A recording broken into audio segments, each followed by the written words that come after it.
with the electoral process, completely illegal, wrong, needs to be looked at and to look at it, it's looking at one particular community and how they voted in that by-election. But there's a difference between that, isn't there, and Muslim voters deciding reasonably en masse that there are certain parties that represent their interests, and they come to that view as individuals. Ethnic minority communities have always done that throughout democratic history. This is one of those live TV moments where a political argument sounds confident right up until someone applies the same standard back to the person making it.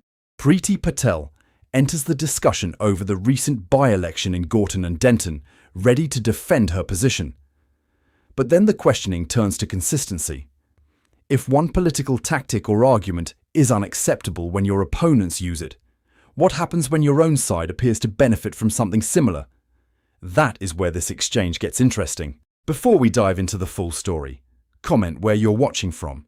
And don't forget to like and subscribe so you don't miss the next one. Because what follows isn't simply another heated television disagreement.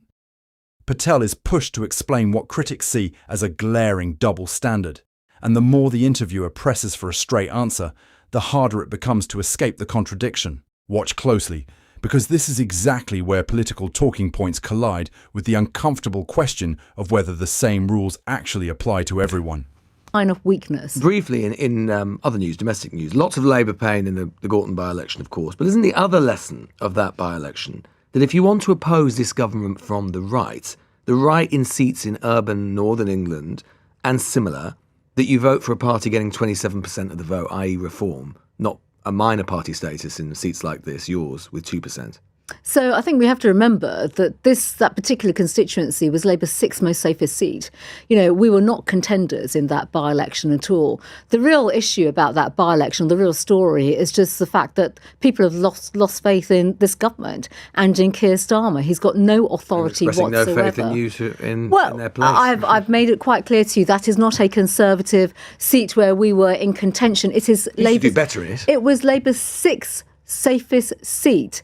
So on that basis alone, it was clear that it was a battle for Labour and Labour's vote, and Labour is a party of the left, and people have chosen to abandon and if you're the on the Labour right, Party. If you're on the right, which 27% of the people in that constituency are, they turn to Reform and not you. Well, I don't know how you can describe Reform. I'm not here to be a commentator on Reform. They're a party of the right, aren't they? I'm telling you now. Well, they got lots of your ex-colleagues in for a start. Well, they voted with Labour on various issues such as welfare and the two-child cap. So I don't think they can. You don't think they're a party of the right? They can't associate themselves with the Conservative Party. They don't want to do that. So look, the reality is that we were not in contention in that seat, and it was Labour's sixth most safest seat. So this is obviously a crisis in the Labour Party. Your leader released a statement in the aftermath of that by-election where she described, quote, Labour created the monster of the Muslim community bloc vote. What does she mean by that?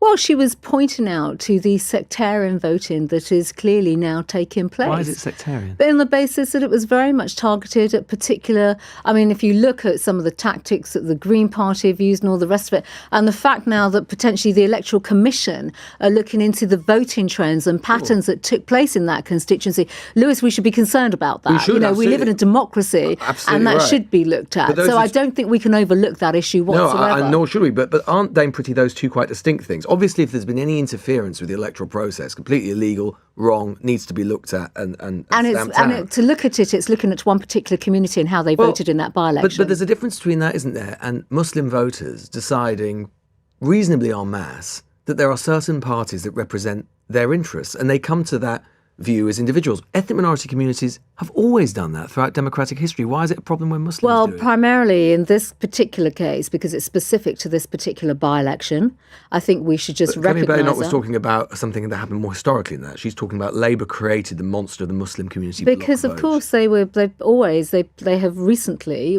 clearly been playing the Muslim community in terms of securing their own electoral base. You mean targeting the Muslim community? Their politics when it comes, look at the politics in their own But party. your party has, for example, targeted British Indian voters in recent elections. Why is that any different? No, that's a choice for them in terms of how they vote. We're not telling them how to vote. But that's a choice for Muslims, they vote. I think in this by-election it was very particular, and I think now that there are going to be potential investigations by the Electoral Commission. This is a video that the 2019 election that your then colleague, Shailesh Vara, put out aimed specifically at British Conservatives, British Indians. Is that sectarian?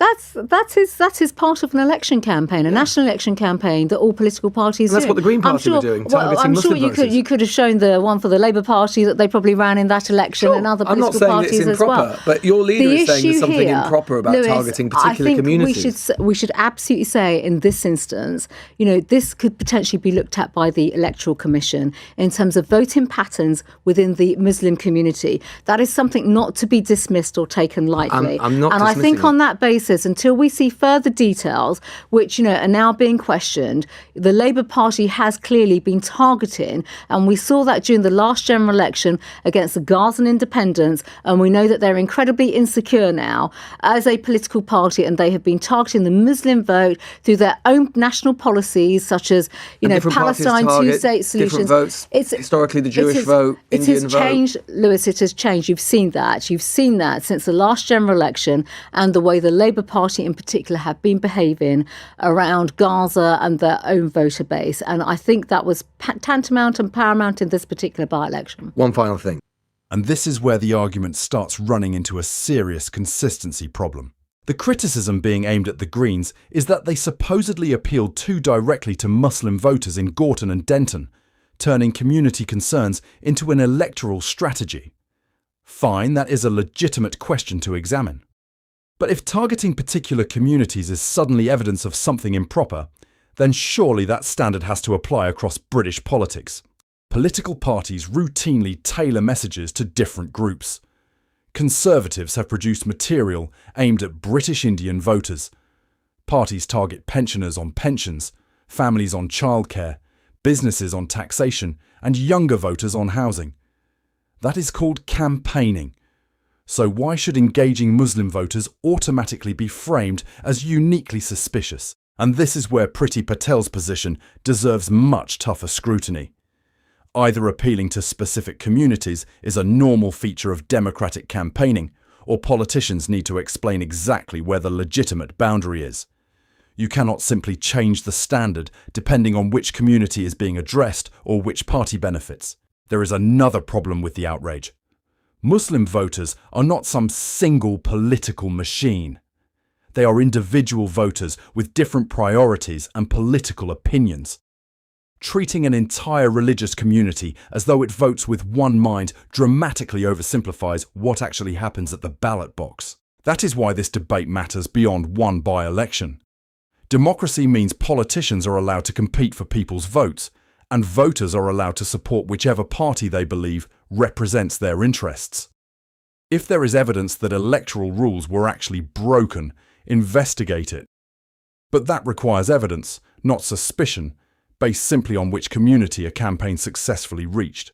And that is ultimately the contradiction exposed in this exchange. You cannot celebrate targeted campaigning when it benefits your side and suddenly describe it as dangerous when your opponents do it successfully. Let me know what you make of Patel's argument in the comments, and hit like and subscribe for more political breakdowns.